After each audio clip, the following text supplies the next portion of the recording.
I'm Kate from GetPharmacyAdvice.com, and I'm finally back to get a video done. It's been a minute, or been a while, as I say, it's not a minute.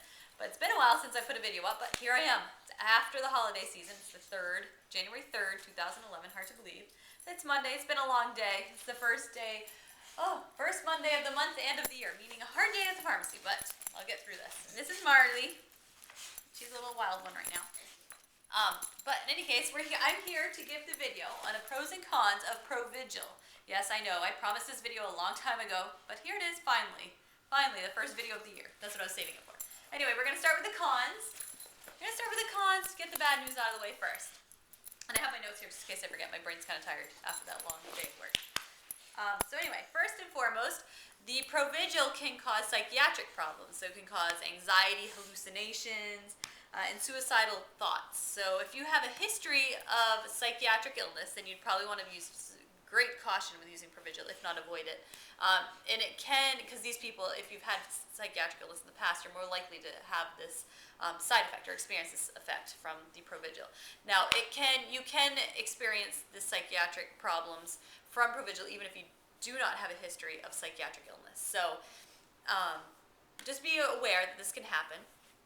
And the next one is that the Provigil can cause serious life-threatening skin reactions like Stevens-Johnson syndrome or toxic epidermal necrolysis. So these are very, very rare cases, but from post-marketing reports, they do happen. They have happened. So just be aware of that as well. If you see any sign of rash after starting Provigil, I would stop your medication and contact your doctor.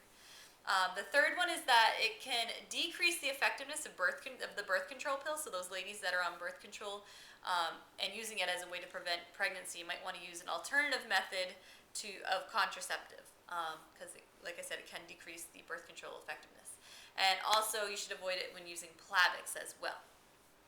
Another con would be that it is a stimulant. So it can increase your heart rate and blood pressure. So those people with high blood pressure already want to use caution and be monitored closely, and perhaps avoid the situation. You need to have this discussion with your doctor to see if it's okay in your case. And if you are on the verge or you're pre-hypertensive, then you would want to use caution as well because it can bump you into that category of having high blood pressure or to having hypertension. So just use caution there as well. And the last one I have listed here is that another con is that there is no generic, so it can be pretty pricey. And also some insurances may not cover it, or they may need your doctor to call them to tell them why it's medically necessary. So it could be a pain in the butt too. But in any case, just watch out for that price and be expectant of a high price anyway. Now, on to the pros. This is what we like to hear. There should be no withdrawal effects. So this means that if you were to stop medication, you shouldn't feel any effects from stopping it, physical effects, but you will likely within the next couple of weeks start feeling the symptoms of the underlying issue that you were treating with a Provigil. So if you are using it for narcolepsy, then you'll most likely start to experience the narcoleptic events again within a week or two. But the best thing is no withdrawal effects. I kind of put a con in there, but that's okay. Still a pro, no withdrawal effects.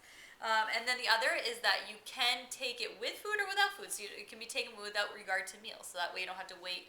Like when you take it in the morning, you don't have to wait 30 minutes to an hour to eat. You can take it right with your breakfast. The third one is that side effects are uncommon. So even though you can get the psychiatric effects or the very serious life-threatening skin reactions, those are rare, like I said, and other side effects are also very uncommon. Another one is that if you take the Provigil in the morning, as it's usually prescribed, then you are likely to experience wakefulness throughout the day and into the evening, early evening, but your overnight sleep should not be affected by the medication. So that's really good. Should be no hangover effect the next day. You won't stay awake all night and be tired the next morning. That's the general experience anyway. And then the last pro I have is that it actually may have fewer side effects than, say, the amphetamines like Adderall. And so since this is the case, it's probably a good option, or it's a good option for the older folks of our population, the elderly. That is about it for now. Sorry for the chaotic video, but I'm sleepy and I wanted to get this in there. So if you have any questions, which I'm sure you do, then you can contact me at www.getpharmacyadvice.com. You can find my email there. please come and check out our blog. Thank you. Have a good night.